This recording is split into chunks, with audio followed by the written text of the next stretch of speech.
Wanna be the best in the game, invest in my name, check no restraints, I'm obsessed with the pain, I ingest, I retain, assess. What's going on, everyone? Greatest Hits here. I'm back again with another video for you guys today. And today we are doing a review on the 2025 Kawasaki Ninja 500 that I bought 4 months ago. It now has over 1,000 miles, probably around 1,100 miles now, and it's been an absolute blast. I love this bike.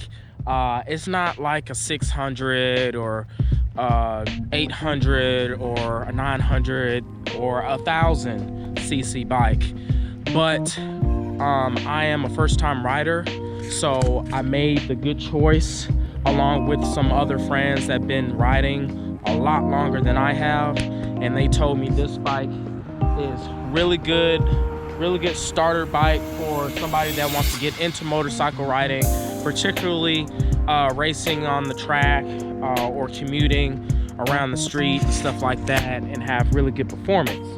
So yeah, anyways, this bike here, I will start off with the price. This bike here retail was $5,499, and then after taxes, fees, and all that other stuff, it came out to $6,300, which is around a $900 to $1,000 increase.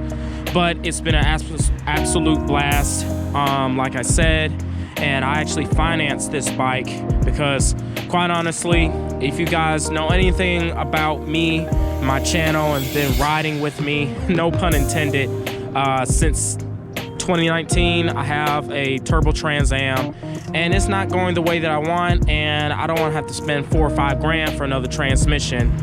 And so I've been trying to find something to enjoy myself in that's not a clapped out Honda Civic manual or something I have to constantly work on to enjoy. I wanted something new. I wanted something relatively quick. I wanted something that was going to be able to get out of its way a bit, and something that looks flashy and good looking. And I said, you know what? Let me dabble into the motorcycle industry. So yeah, that's what I got. Ninja 500. Like I said, it's been a blast. The only thing that I did to this bike was the muffler slip-on, which is a lot smaller, and it sounds so good. I'll show you guys what that sounds like in a minute if you haven't heard it before. And it crackles and pops a lot, which I love. It's a factory tune, by the way.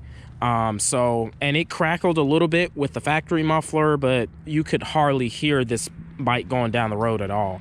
But with that thing on there from eBay, absolute game changer.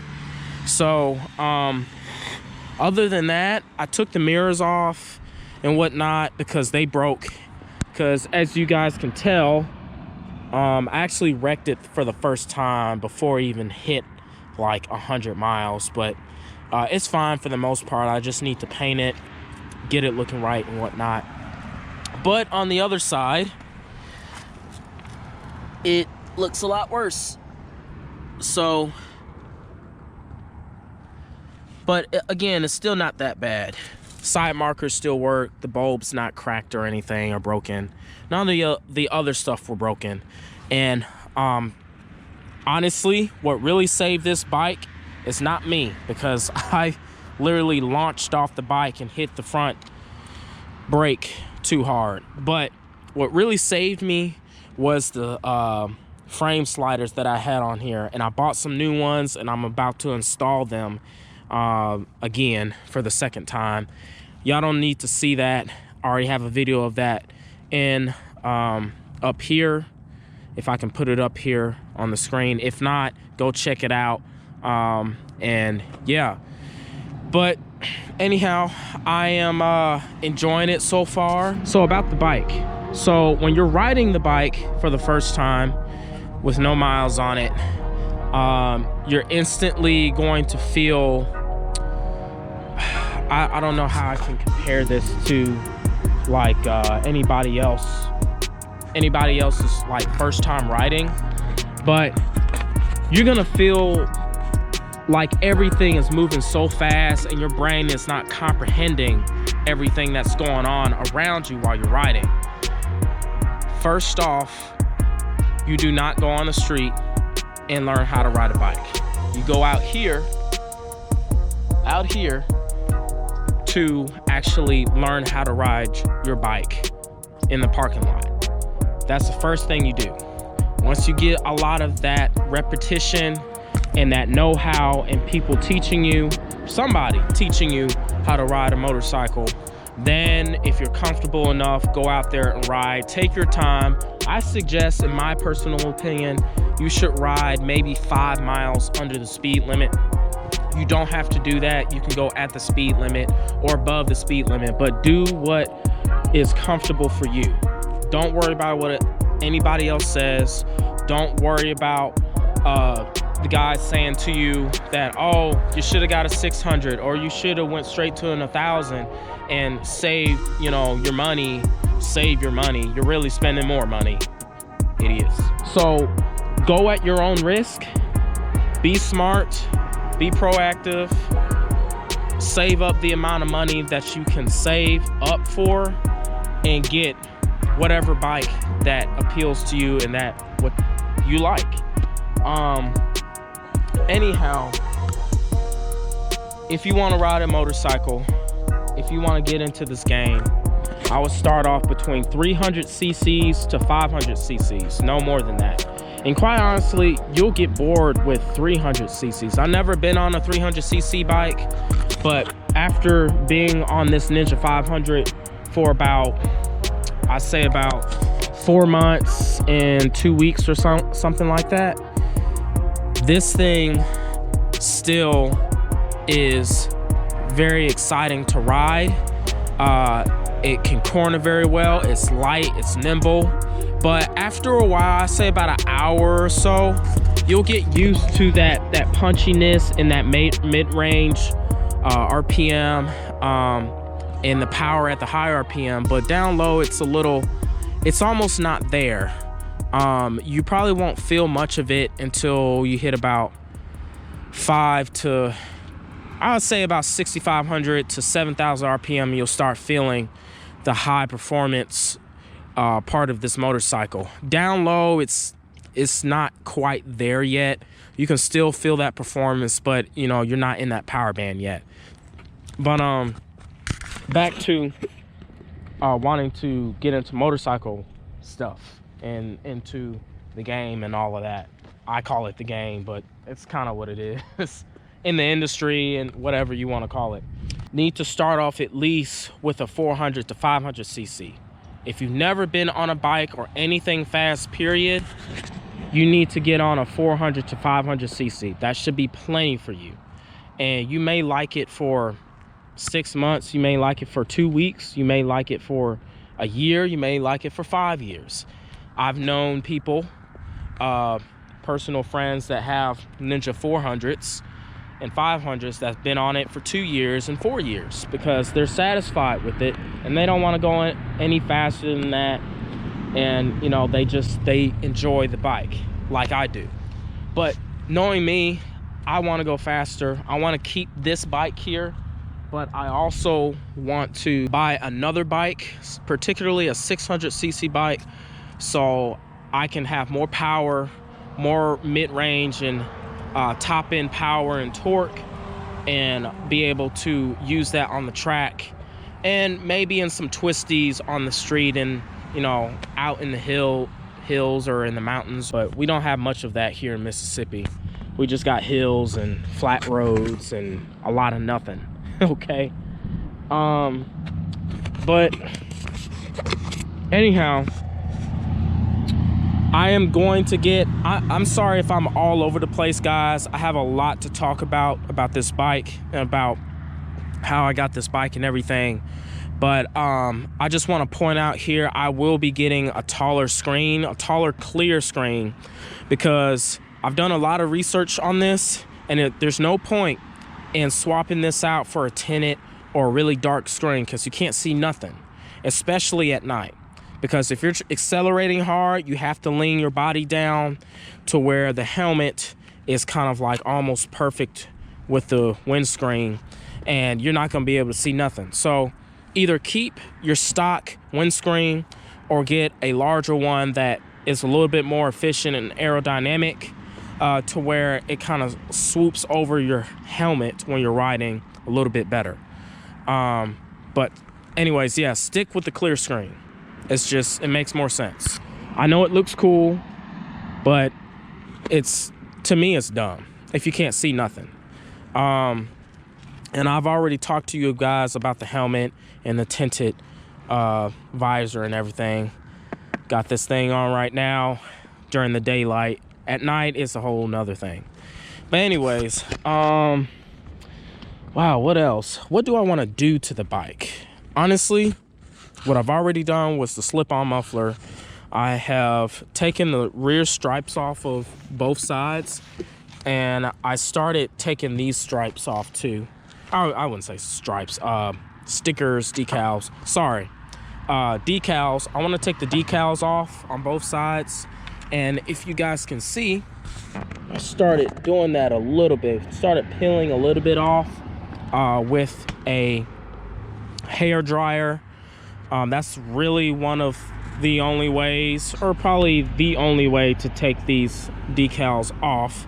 I want to take this off next, and maybe this, and then keep these decals down here on the side fairings. But I haven't decided on that yet fully. It's just too much yellow and white on here. I just want to take that off. And yeah, I'm definitely gonna keep that Kawasaki Racing Team's decal on there. But the rest of this looks really cool. But I haven't fully 100% decided what I want to do theme-wise with the bike, because I love the green. I was gonna go black, wrap it black, and put like a Kawasaki green, like skull with flames. Nothing cheesy and weird, but something like super realistic, something that would look really, really good, and stuff like that.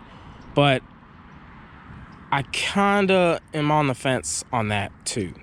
So I really like the green. I don't know what I'm gonna do yet. Comment down below what you want to see appearance wise for this bike.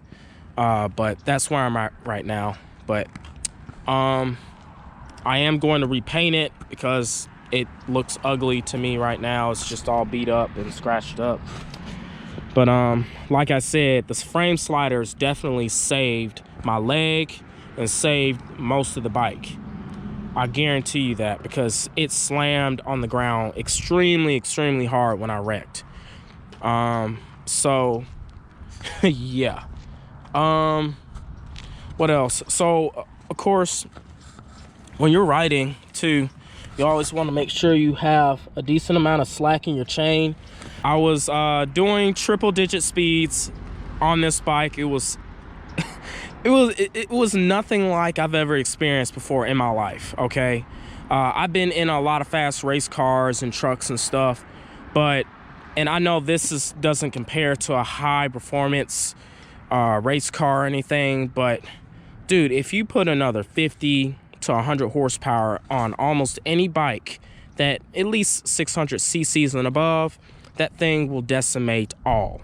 Over 100 miles per hour on this bike is pretty scary. I'll just say that. But if you know what you're doing, then you'll be fine. But anyhow, when I did that, I let off, and then the bike started bucking back and forth. And it turns out when I got home and kind of took my fingers and pushed up on the chain, it was extremely loose. So I had to adjust the chain back here. I first measured the chain to see where it's at based upon the specifications for this bike, and then I adjusted accordingly. I loosened this nut up after taking the cotter pin out, and loosened this back nut on both sides, and then I adjusted the wheel forward and backwards depending on where the chain slack was at, and all that. So still learning a whole lot about bikes, and I cannot wait to take this thing on the track. And honestly, ever since I wrecked, this is kind of loose now. So I think something broke inside of here, but it was probably just some kind of plastic or something that kind of buttoned up together, and I guess it broke from the inside, but it doesn't shake while I ride. So it's just something that I've noticed after I had my wreck. But appearance wise, I kind of want to keep it the way it is. Like I said, get rid of these decals there, probably keep those, and then get a windscreen and a few other things. I'm telling you guys right away what I'm planning on doing, because I'm honestly not gonna do really anything else to this bike. I've been thinking about it for a while. I've been doing more research on these particular bikes, and unless if you're gonna keep this thing forever, there's really no point in, you know, investing too much money into this thing. I said I was gonna put nitrous on this. I still might, because I just love horsepower. I love modifying things. And it's not gonna be ridiculous, but I wanna put nitrous on this. I want a little extra fun out of this beginner's sport bike type deal. I wanna make it a little unique and ordinary and unique to me. And of course I'm gonna change a few other things with the handlebars and the brake and the clutch and all of that stuff. So yeah, guys, I hope you guys will follow me on this journey and this motorcycle content. And one last thing, this thing right here, this is for like an outlet. You take this thing out, you buy some kind of harness or whatever, and you plug it into this once you remove this plastic little cover thing, and you can charge your phone with it. Yeah, I also need a mount right here for my phone, but that just means it's going to be hard for me to put my keys in the ignition to start the bike up. Some people have the little plastic turn thingy. I don't even know what the heck it's called, but it's just basically an ignition where you just key on and you start the bike without the key. I don't like that personally, so I'm probably not going to do that at all. I do have a mount for my phone, but it's like a magnet mount, and it's just kind of weird because it's sitting like this. It's not tilted like upward like that where I can see better while I'm riding, but I just don't like that. I don't know why people do that. I just think it's just, you're asking somebody to get on your bike and ride away. Also, the gas cap release, the automatic gas cap release thing, whatever you guys call it, that is something that I'm probably not going to do as well. Just because, I mean, anybody can just simply just push down, turn it, and open the gas cap up and siphon your gas or do something with it, and your bike is ruined, you know? So that's not something that I'm going to invest in. I am going to change this to what? I don't know, but I want this to be unique, this whole bike to be unique to me. That way, when somebody sees me on the road or at the parking lot or whatever, they'll be like, oh, that's Greatest Hits bike. So I'm also getting a lot of new subscribers on the channel. We're over 1,200 subscribers.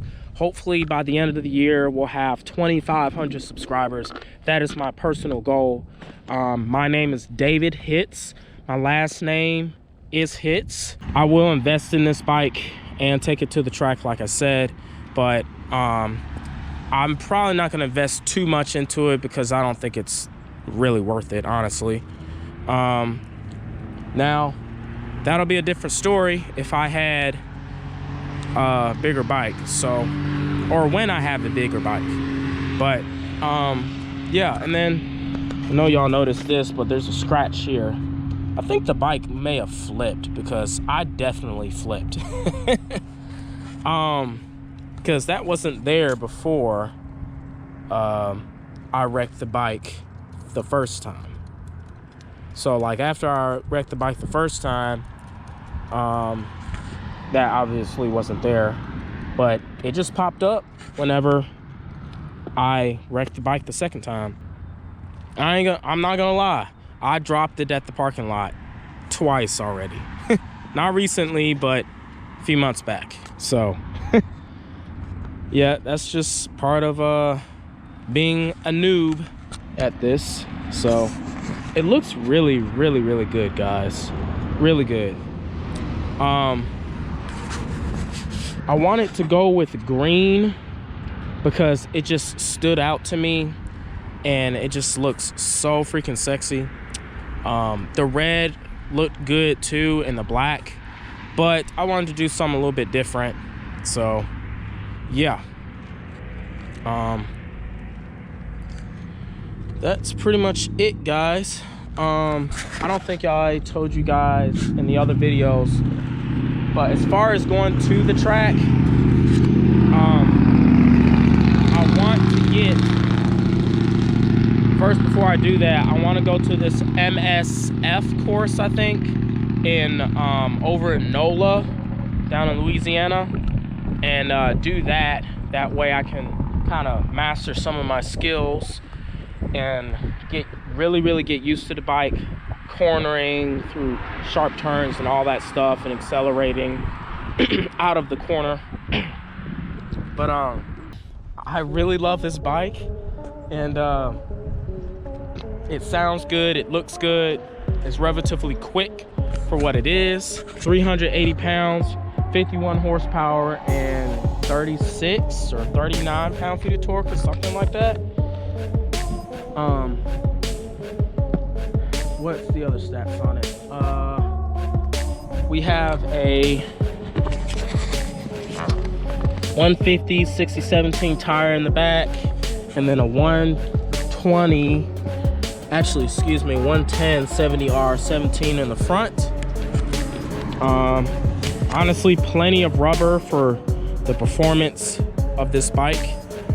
So, and you know, not too much to look at, but definitely a sight to see, in my opinion. Especially if you don't really know anything about bikes at all, you are probably going to be that type of person that's like, wow. And it is a wow type of bike, you know? So, like I said, change that. We have 1,078 miles on there. You have your mileage. I'm gonna go through this with you guys. Not a whole lot of stuff going on this screen. It's just basic. You got your trip A and B. You have your miles per gallon. You have your average. You have your range. I always keep it on range because I just want to see how far I can go before I have to fill up again. I actually got some gas today. And then this little app insignia right here is popping up because it's connecting to my phone, so you can see all the data and the stuff that's going on this bike through my phone. It's 3:50 p.m. right now, 3:51 now. And some other, you know, warning lights, just in case if you're riding, you see an engine light or light or whatever. I will be doing everything on this bike, so I'll be learning as much as you guys are learning on this bike. We also have a little locking thing here for, you know, put your helmet on or something small and let it kind of hang there, but it's not too useful, to be honest. Most people probably won't use it. Let's see, we have the temp here, 138 right now, and you kind of don't want to let this thing sit and running because it will overheat. Most of these bikes, particularly the newer ones, they do not have a radiator fan, so you have to shut it off if it runs too hot.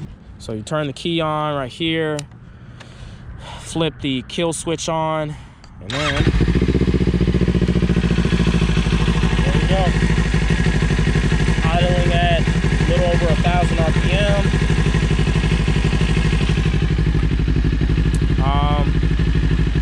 Yeah, the sound to me for a parallel twin 2-cylinder bike, pretty dang good in my opinion.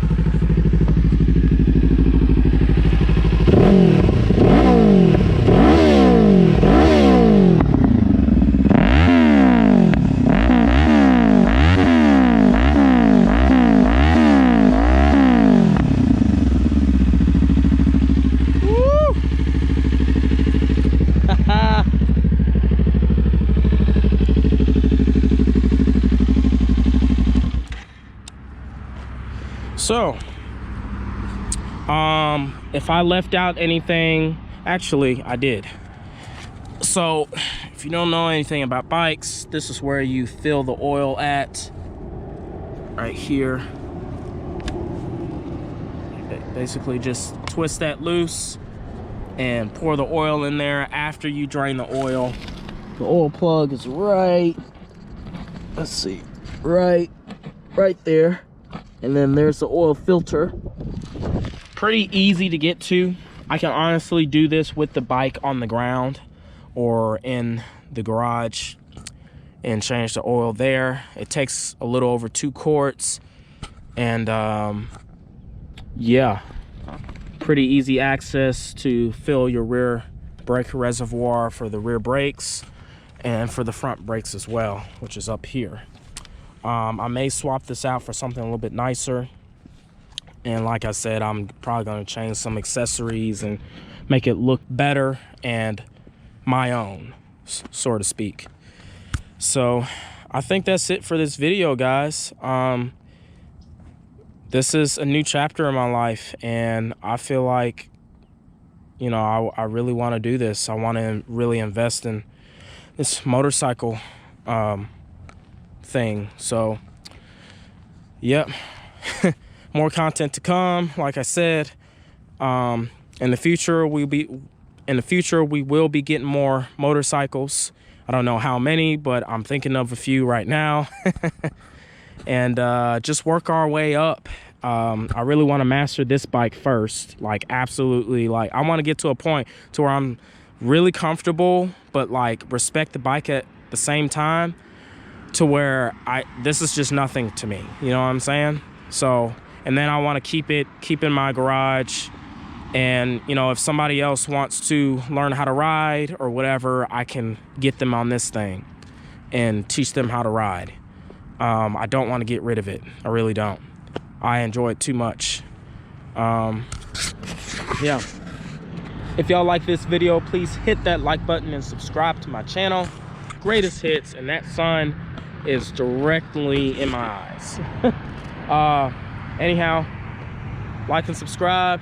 Greatest hits, out. I was built to last when the webs are weaving. I could change the past with all I'm achieving. Got my foot on the gas, never stop competing. If you break my glass, then this life's gonna end. I wanna be the best in the game, invest in my name. Check no restraints, I'm obsessed with the pain. I ingest, I retain, assess and I change. Possessed by the thought I'll be free one day from society's restraints. Money, clout and fame, mud, disease, a plague. We all love to hate, have to play the game, have to make a name. All our insecurities are on display. This is war with the enemy, think that it was meant to be.